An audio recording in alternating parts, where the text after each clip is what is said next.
예수님 십자가에 우리의 죄를 위하여 대신 죽으시고 부활하여 주신 예수님의 그 은혜와 공로로 이 시간 우리가 설 수 있도록 인도하여 주시니 감사를 드립니다. 예수님께서 우리에게 주신 이 귀한 믿음 끝까지 잘 지키고 예수님 다시 오실 그날까지 승리하는 모든 사랑하는 성도들 되어줄 수 있도록 인도하여 주시옵소서. 하나님, 예배는 영적인 전투이오니 오늘도 이 예배 가운데 하나님께서 주시는 전신갑주를 취하여서 사단의 권세를 이기게 하시고 하나님 연약하고 우리의 모든 것들이 십자가 앞에 내려놓고 십자가에서 승리하신 예수님을 붙들고 승리할 수 있는 동일한 은혜를 허락하여 주시옵소서. 감사를 드립니다. 예수님의 이름으로 기도드리옵나이다. 아멘. 오늘 하나님의 말씀은 우리 에베소서 6장에 있는 말씀 보시겠습니다.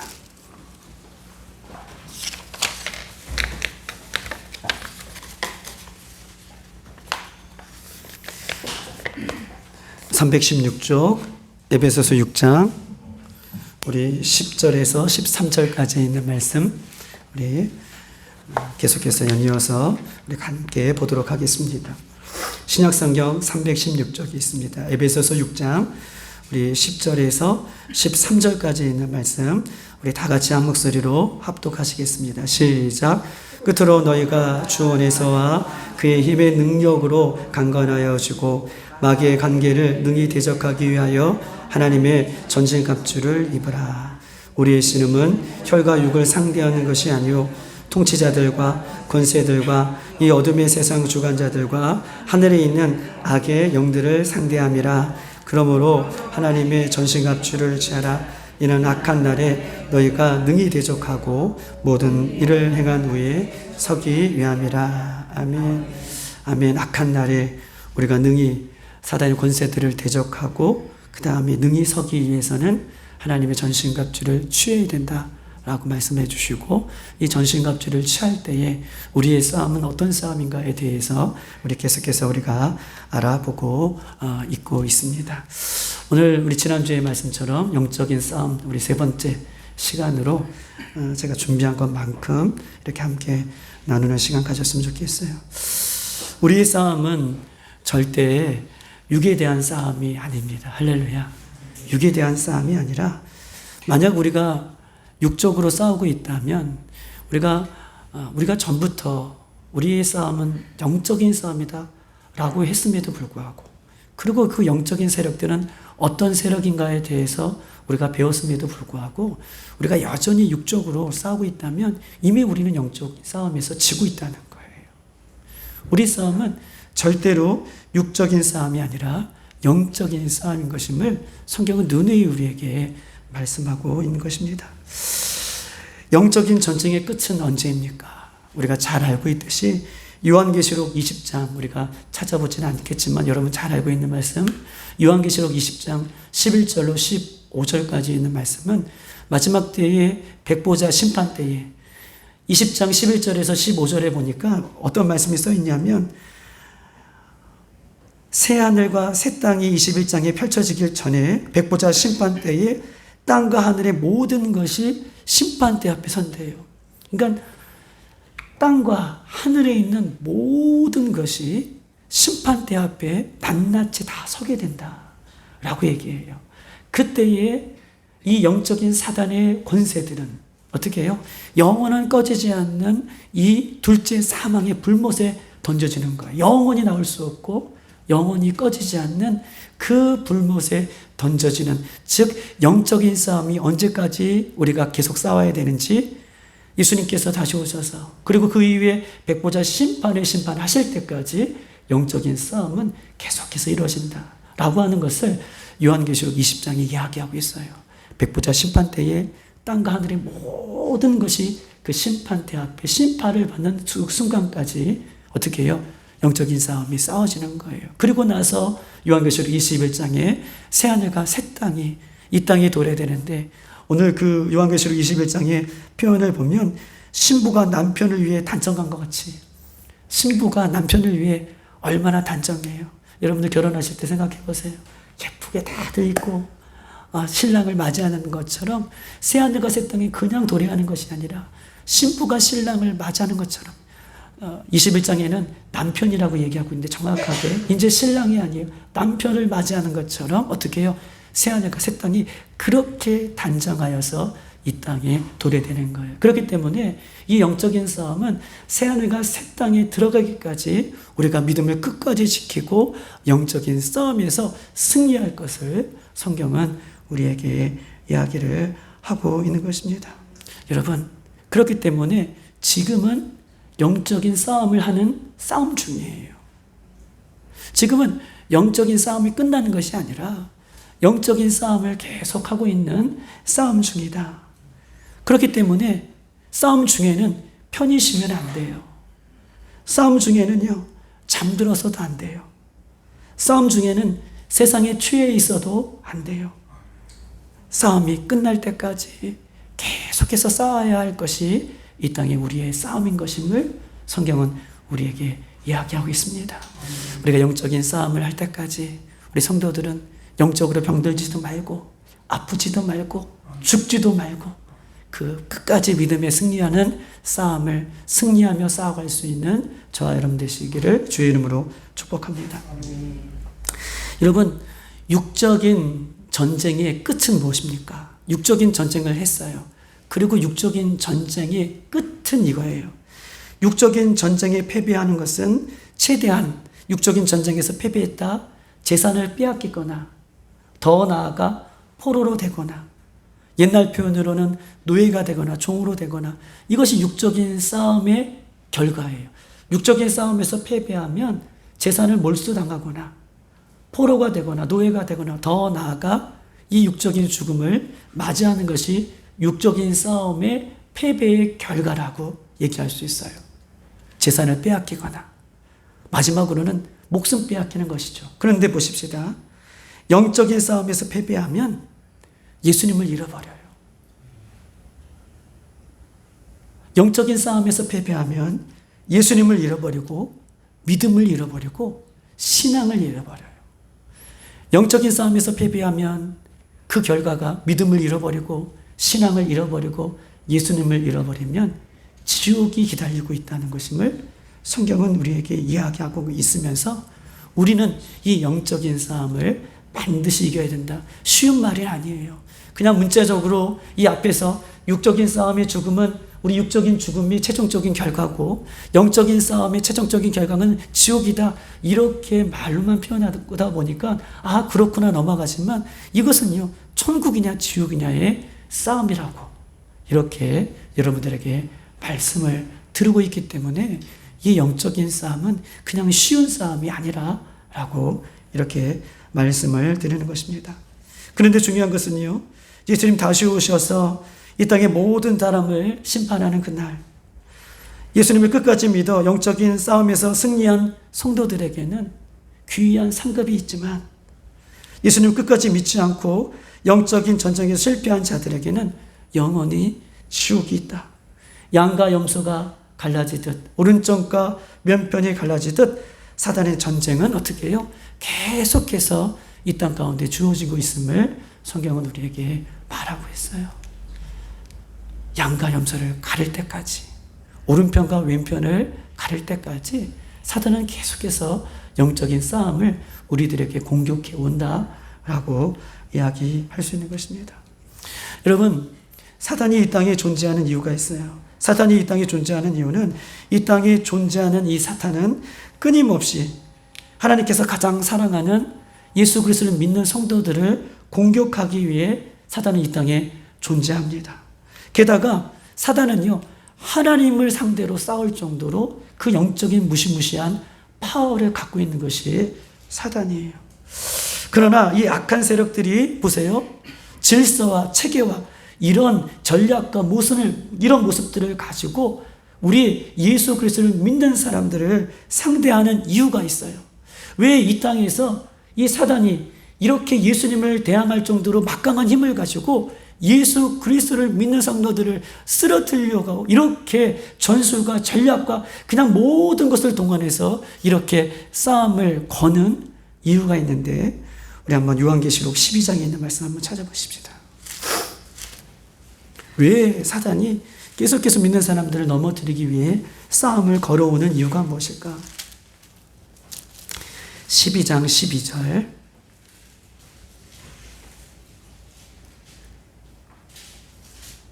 다 같이 시작. 그러므로 하늘과 그 가운데 거하는 자들은 즐거워하라. 그러나 땅과 바다는 화 있을진저 이는 마귀가 자기의 때가 얼마 남지 않았음을 알므로 크게 분내어 너희들에게 내려갔음을 받으라. 아멘. 마귀가 예수 그리스도를 믿는 사람들을 공격하는 이 마지막 때에 왜 이렇게 발악하고 공격하는 이유가 뭐라고 얘기하고 있죠? 어떤 때가 있기 때문에?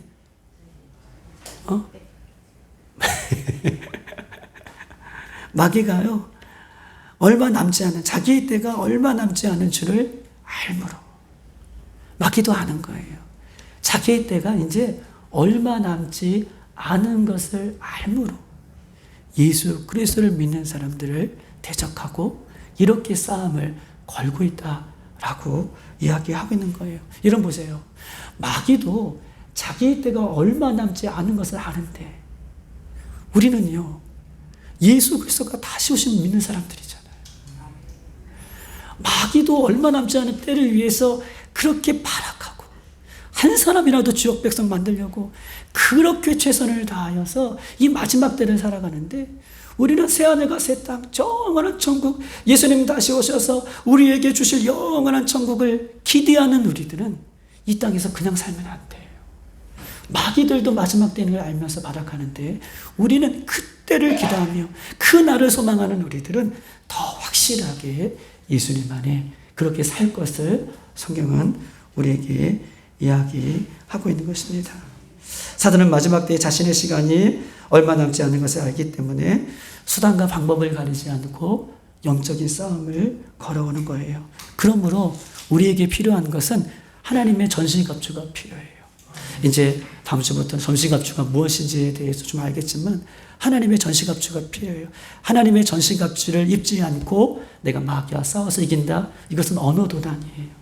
우리는 절대 이길 수 없어요. 사단은요, 그런 존재예요.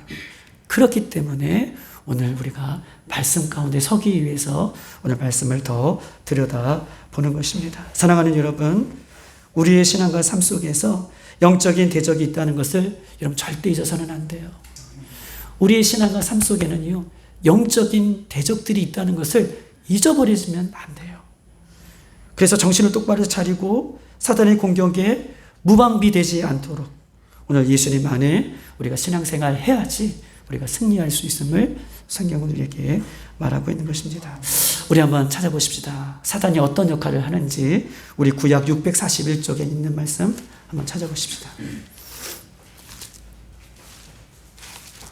사단은 어떤 역할들을 하는지 641쪽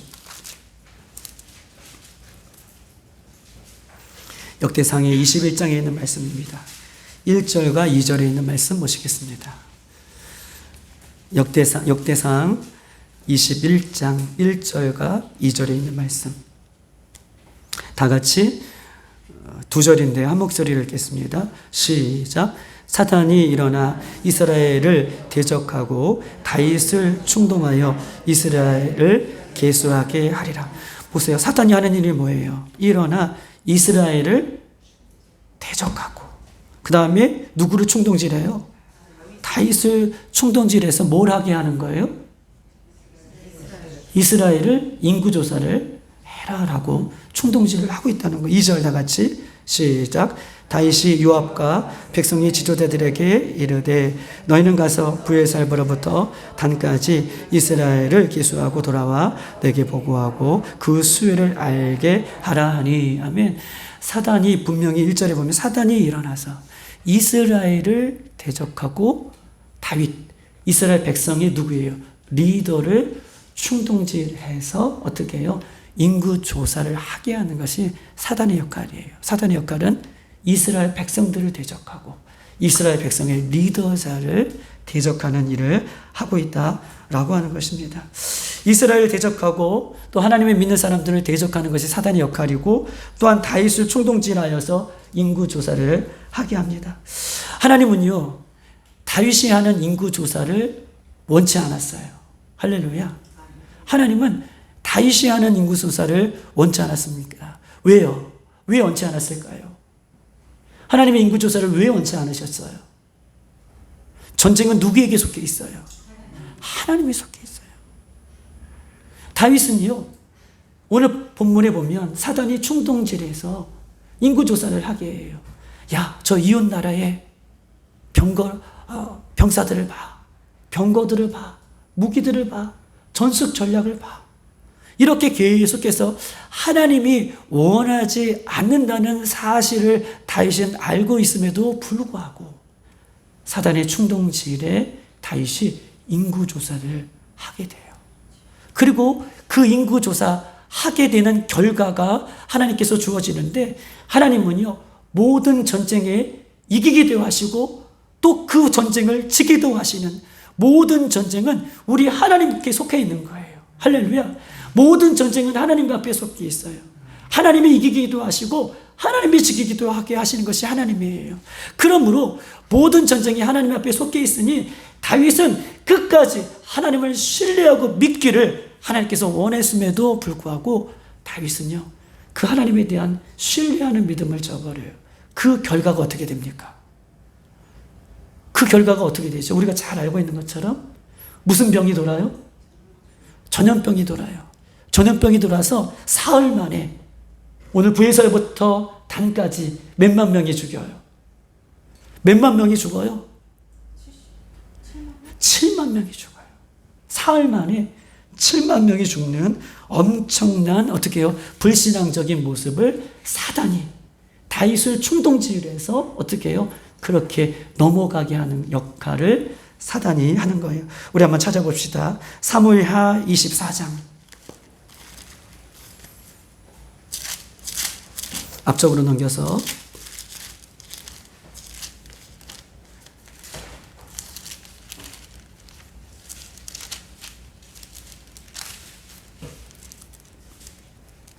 24장 15절에 있는 말씀 한번 찾아보십시다. 507쪽에 있습니다. 15절 그 결과가 어떤 결과가 주어졌는지에 대해서 지금 이야기하고 있는데요. 다 같이 시작. 이에 여호와께서 그 아침부터 정하실 때까지 전염병을 이스라엘에게 내리시니 단에서부터 부이세벨까지 백성이 죽은 자가 몇만 명이에요? 7만 명이 되더라. 전염병을 인하여서. 사단이 충동질한 그 사단이 충동질에 넘어간 이스라엘 백성들과 다윗을 통해서 어떻게 해요? 이렇게 7만 명이 죽는 결과를 보게 되는 거예요. 여러분, 전쟁을 이기게 하시는 분은 하나님이에요. 그것을 끝까지 신뢰하는 거예요. 그것을 끝까지 믿는 거예요. 이것이 전쟁의 승패를 가르게 되는 그런 것임을 성경은 우리에게 말하고 있는 것입니다. 마태복음 16장 18절에 이렇게 써 있어요. 내가 이 반석 위에 누구의 교회를 세우리니? 마태복음 16장 18절에는 내가 이 반석 위에 누구의 교회? 내 교회를 세우리니. 맞아요. 그러니까 예수님께서 말씀하고 계시는 것이죠. 내가 그 베드로가 고백한 그 신앙의 반석 위에 내가 누구의 교회를 세우겠다? 예수님의 교회를 세우겠다라고 얘기해요. 그러므로 이 교회는, 이 땅의 모든 교회는 어떤 특정한 사람의 것이 아니에요. 목사님의 것이 아니고 특정한 사람의 것이 아니라 내가 이 반석 위에 내 교회를 세우겠다. 예수님이 교회를 세우겠다 말씀하셨기 때문에 모든 교회는 예수님이 주인이십니다. 내 교회를 세우신 거예요. 예수님의 교회를 세우신 거예요. 그런데 교회 그 다음에 16장 18절에 그 다음에 음부의 권세가 이기지 못하리라.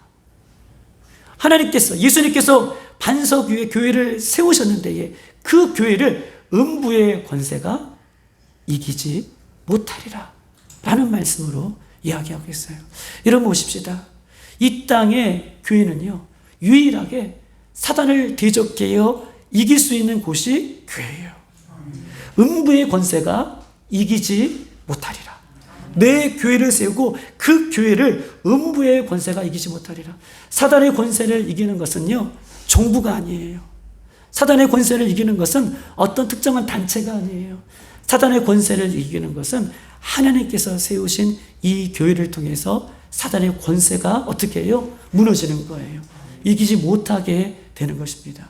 그러므로 사단의 권세가 이기지 못하는 이곳에서 말씀과 기도와 성령의 충만함으로 무장하지 않는다면 이 땅의 유일한 사단의 권세를 이기는 곳, 이 예수님께서 세우신 예수님의 몸된 교회에서 말씀과 기도와 성령 충만으로 우리가 무장하지 않는다면 우리는 이미 영적인 전쟁에서 실패한 거예요. 반대로 하나님께서 음부의 권세가 이기지 못하는 이곳에서 말씀과 기도와 성령의 충만으로 우리가 무장한다면 그 싸움은 이미 이긴 싸움이 되는 것입니다. 할렐루야. 이것을 성경은 우리에게 이야기하고 있어요. 사랑하는 여러분, 그러므로 오늘 에베소서 6장에는요, 마귀의 계계를 이기기 위해서는 우리가 하나님의 전신갑주를 취해서 이렇게 승리할 것을 우리에게 요구하는 것입니다. 사단이 하는 것은 무엇입니까? 사단은요, 우리의 마음과 생각을 유혹해서, 보세요. 우리의 마음과 생각을 유혹해서 살인, 간음, 도둑질, 시기, 험담, 또 질투 이런 것들을 유발하여서 어둠 속에 거하도록 하는 것이 사단의 역할이에요.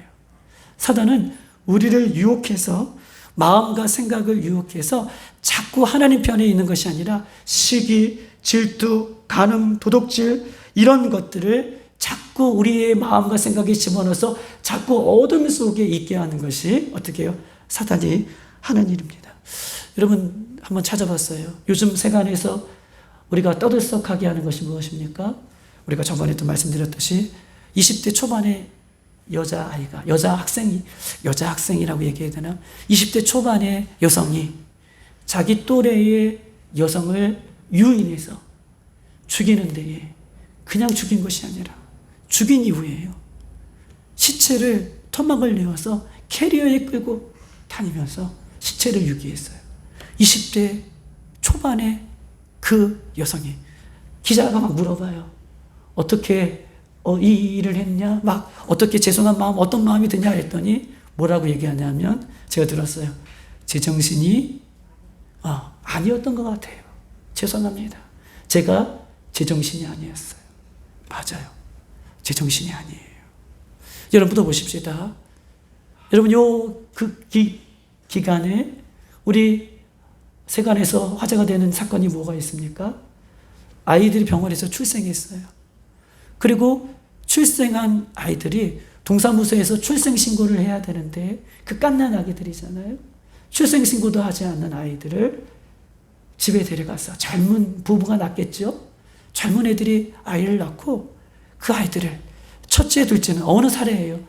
첫째 둘째는 키웠나 봐요. 근데 셋째 넷째가 난 거죠. 근데 셋째 넷째는 그 아이들을 죽여서 냉동실에, 그 발견할 때까지, 그 아이들을 발견할 때까지 냉동실에 집어넣어서 그 첫째 둘째 아이를 키우면서 그 아이를 죽이고 그 시체를 냉동실에 넣고 보관하는. 또 어떻습니까?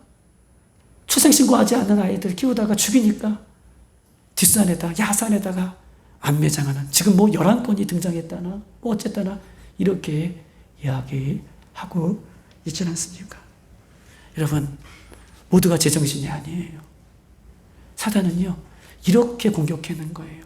마음과 생각에 살인, 미움, 질투, 거짓말 이런 것들을 넣어서 제정신이 아니게 사람을 만들어서 죄를 범죄하게 만드는 것이 사단의 역할이다라고 이야기할 수 있는 것입니다.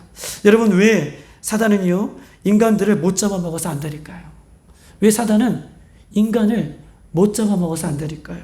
그리고 사단의 유혹에 넘어지면 사단은 어떤 유익을 사단이 취하는가요?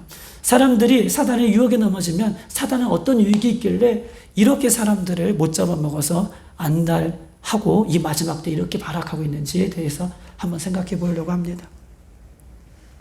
여러분, 우리나라는요, 마약 청정국이라고 이렇게들 다들 얘기했잖아요. 제가 중국에 있다 보니까 중국은요, 마약을 만약에 걸리면 마약 걸린 사람은 사형이에요. 마약을 운반해도 사형이에요. 옛날에 중국이 무슨 전쟁이 있었죠? 아편 전쟁이 있었어요. 마약 전쟁이 있었어요. 마약으로 사회가 도저히 지탱이 안 되는 거예요. 그래서 마약과의 전쟁, 그 아편 전쟁을 한 나라가 중국이에요. 그래서 중국은 마약을 소지하거나 마약을 유통하거나 마약에 관련된 어떤 분야가 있으면 사형이에요. 그래서 제가 있는 가까운 청도에 한국 사람들이 많이 잡혀가 있어요. 그리고 외국에 있다 보니까 한국 사람 영사관에서 한국 사람을 대상으로 이런 소식지들을 발행해요. 그러면 마약 사범들이 사형 선고를 받고 외국 사람도 다 똑같아요. 중국 사람도 다 똑같아요. 절대 예외가 없어요. 한국 사람들 기간이 되면 사형을 하고 그 사람들이 마약 사범이 죽었다라고 하는 그 이야기들을 한국 커뮤니티 그 한국 사람들이 모여 있는 그 사이트에 이렇게 소식통을 올리기도 해요. 그런데 우리나라는요, 마약 충전국이라고 했던 우리나라가 이제 마약을 하는데 중학교, 고등학교 아이들이 마약을 했대요. 여러분 들었잖아요. 마약을 사는데요, 피자 한 판 가격으로 마약을 살 수 있다라고 얘기해요.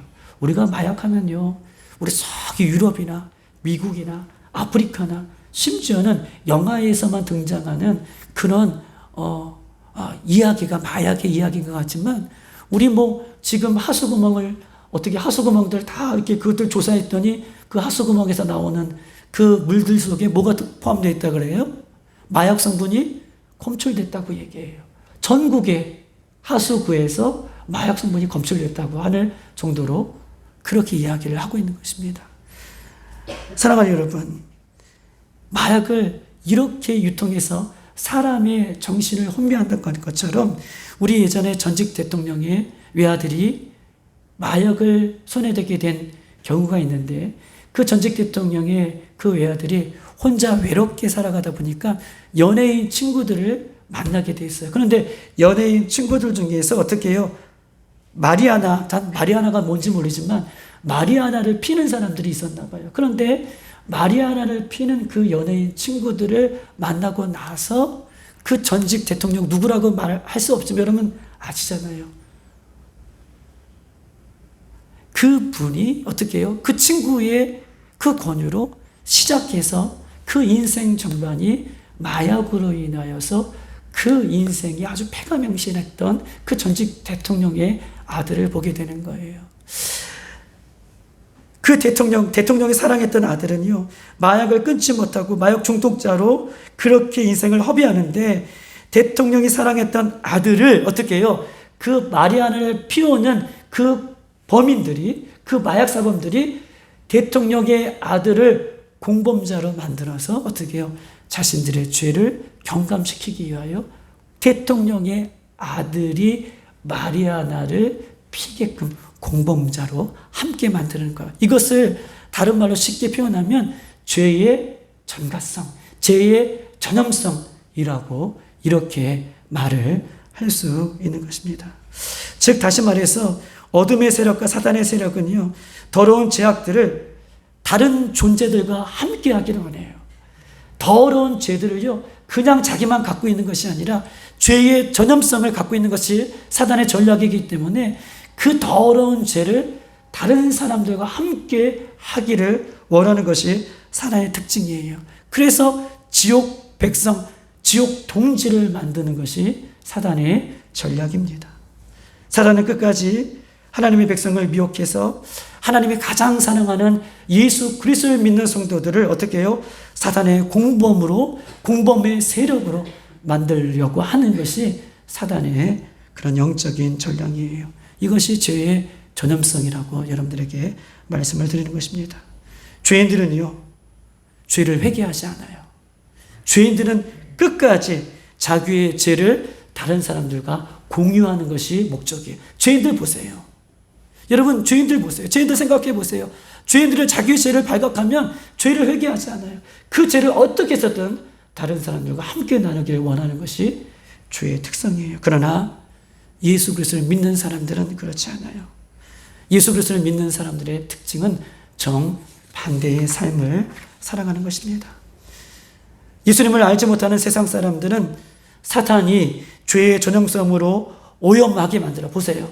예수 그리스도를 알지 못하는 사람들은 사단이 죄를 전염시켜서 마치 좀비처럼 많은 사람들을 어둠의 주관자가 있는 그곳으로 끌고 가기 위해서 어떻게 해요? 죄를 오늘도 오염시키고 죄를 좀비에게 나눠준 것처럼 전염시키는 것처럼 그렇게 역할을 하는 것이 사단이 주는 역할이에요. 그런데 예수 그리스도를 믿는 우리들은 죄와 허물로 죽어가는 이 세상 속에서 죄에 오염되어 살아가는 그 영혼들에게 뛰어들어가서 예수님의 빛으로 십자가로 예수님의 이름으로 끌고 나오는 것이 우리들의 역할입니다. 할렐루야. 죄는 전염성이 있어서 자꾸 죄를 좀비처럼 그렇게 역할을 감당하는 거, 오염시키는 것이 제 역할이라면 우리 예수 그리스도를 믿는 우리들은 그 죄에 오염되지 않고 예수님의 전신갑주를 취해서 그곳에 뛰어들어가 어둠에 있는 사람들을 빛으로 끌고 오는 역할을 하는 것이 우리가 해야 되는 역할임을 성경은 우리에게 이야기하고 있는 것입니다. 사랑하는 성도 여러분, 예수 믿는 성도들이 지금 영적인 싸움에서 보세요. 이제 수동적으로, 이제 우리가 피동적으로 이렇게 방어만 하면 절대로 영적인 싸움을 이길 수 없어요. 예수 믿는 사람들이 수동적이고 피동적으로 싸움을 시작하면 절대로 영적인 싸움에서 이길 수 없습니다. 우리는요, 좀 더 적극적이어야 돼요. 아멘. 우리는 좀 적극적이고 공격적으로 사단과 영적인 전쟁을 치러야 되는 거예요. 영적인 전쟁을 적극적으로 치르기 위해서는 기도하고 예배하고 성령 충만함으로 우리가 무장해야 돼요. 할렐루야. 예배하고 기도하고 성령 충만함으로 이것이 적극적인 싸움을 우리가 거는 거예요. 싸움이 걸려왔을 때에 주님 도와주세요. 이렇게 피동적인 방어가 아니라 이제는 적극적으로 우리가 예배하고 적극적으로 기도하고 적극적으로 성령 충만함으로 무장하여서 영적인 싸움을 우리가 걸려올 때에 승리하는 전략, 이것이 우리에게 필요하다라고 이렇게 말씀드리는 것입니다. 이런 면에서 볼 때에 여러분, 이번 7월 달에 있는 우리 전교인 여름 수련회는요, 이렇게 기도하고 무장해야지 우리가 이길 수 있는 거예요. 전교인 수련회를 위해서 우리가 이렇게 기도하고 예배하고 성령으로 무장해야지 여러분, 영적으로 힘들어하는 영혼들을 데려올 수 있고 우리가 빼앗을 수 있고 영적으로 지쳐있는 영혼들을 우리가 일으켜 살릴 수 있는 거예요. 우리가 영적으로 어떻게 무장할 때에, 영적으로 예배하고 기도하고 영적으로 무장할 때에 사단이에게 빼앗긴 영혼들을 우리가 다시 빼앗아 올 수 있지만 우리가 영적으로 무장하지 않는다면 우리의 영혼들을 사단에게 빼앗기는 거예요. 우리가 뺏어올 수 있는 유일한 길은 우리가 영적으로 무장하고 있을 때에 사단에게 빼앗겼던 영혼들을 다시 찾아올 수 있는 기회가 있기 때문에 이번 수련회 우리는 영적으로 이렇게 적극적으로 무장하고 나가야 됨을 성경 우리에게 이야기하고 있는 것입니다. 중요한 것은 예수님을 믿는 성도들이 이 중요한 영적인 싸움의 현장에 있으면서도 사단에 대해 별로 관심을 갖고 있지 않으면 안 돼요. 이 영적인 싸움판에 우리가 있음에도 불구하고 사단에 대해 우리가 깨어있지 못하면 안 돼요. 영적인 싸움이라고 얘기하면서도 우리가 이 영적인 싸움을 걸어오는 사단에 대해서 알지 못하면 안 돼요.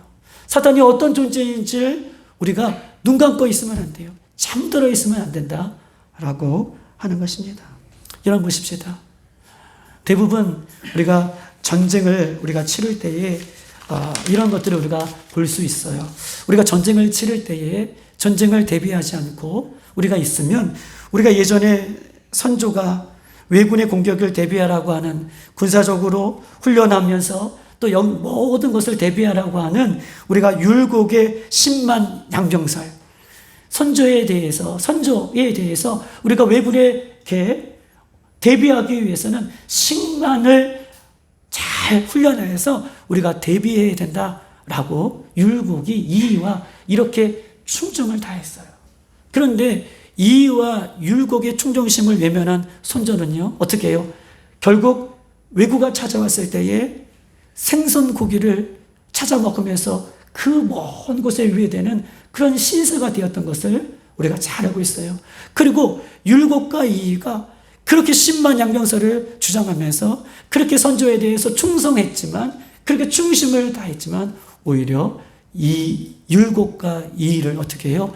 위배해버리는 그런 안타까운 현상을 우리가 봤고, 결과적으로 왜구가 들어와서 이 조선이라는 나라가 어려움을 겪었다는 것을 우리가 잘 알고 있는 것입니다. 사랑하는 여러분, 적은 우리에 대해서 사탄은 너무나 잘 알고 있어요. 저 사람은 어떤 것이 약점이고, 저 사람은 어떤 곳을 공격해야 넘어져야 되는지에 대해서 사탄은 너무나 잘 알고 있습니다. 그런데 우리는 적에 대해서 거의 아는 것이 없어요. 속수무책이에요. 우리가 몇 주간에 걸쳐서, 이게 3주간에 걸쳐서 우리의 싸움은 영적인 싸움이고 사단이란 존재는 실제로 존재한다 라고 이야기를 하고 듣고 있음에도 불구하고 우리는 영적인 것에 관심을 두고 있지 않는 것이 우리의 현실인 것입니다. 우리는 사탄의 존재에 대해서 관심이 없어요. 영적인 싸움이다 말하면서도 우리의 싸움은 여전히 영적인 싸움이다 라고 이렇게 말해도 우리의 싸움은 자꾸 사람들과의 싸움이에요. 남편과 아내와 싸움이고, 부모와 자녀가 싸움이고, 성도와 성도가의 싸움이고, 목회자와 성도가의 싸움이에요. 우리의 싸움은 이 싸움이 아니라 영적인 싸움인 것임을 성경은 우리에게 이야기하고 있는 것입니다. 사단은요, 사단의 주력 부대를 어디에다 보내냐면 교회에 보내요.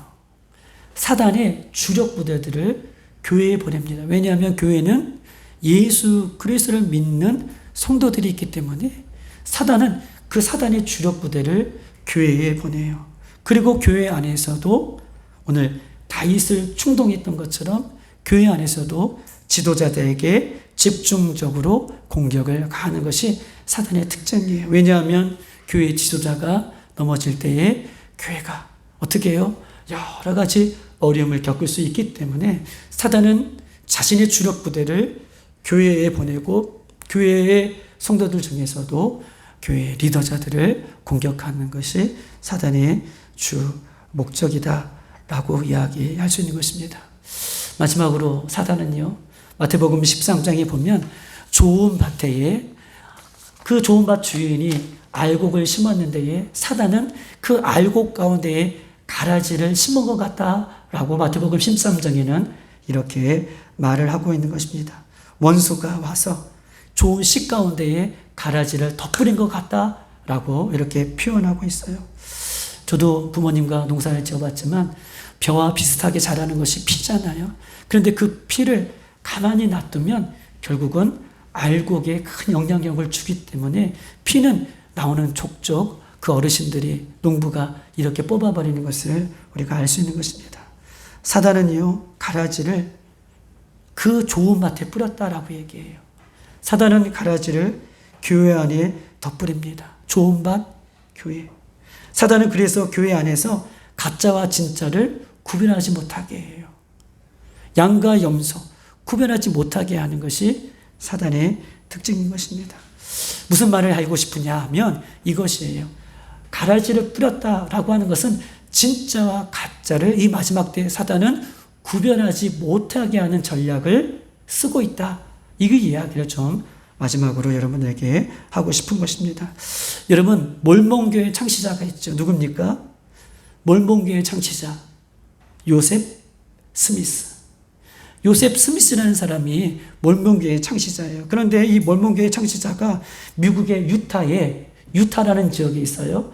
미국의 유타라는 지역의 계곡에서 황금 종이를 발견했는데 그 황금 종이가 뭐라고 얘기하냐면 몰몬경.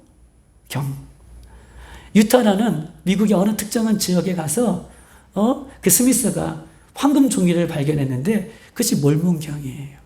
근데 그 몰몬경을 발견하고 나서는 말씀보다 성경보다 그 몰몬경을 더 위에 두고 따르는 사람들이 몰몬교들의 그런 특징이에요. 말씀보다 그 몰몬경을 위에 두고 따르는 사람이죠. 여러분, 여호와 증인도 마찬가지예요. 여호와 증인 창시자 엘렌 화이트. 이 엘렌 화이트는요, 자신이 쓴 저술과 진술이 성경보다 더 권위에 두었어요. 성경보다 더 권위에 두고 자신의 교리와 저술과 이런 것들을 믿고 따르는, 그 사람이 지은 그것들을 따르는 것이 어떻게 해요? 그게 여호와 증인의 시발점이다 라고 얘기할 수 있는 것입니다. 여러분, 통일교는 어떻습니까? 신천지는 어떻습니까? 여러분, 또 JMS는 어떻습니까? 자신들이 이야기하는 교리가 성경의 말씀보다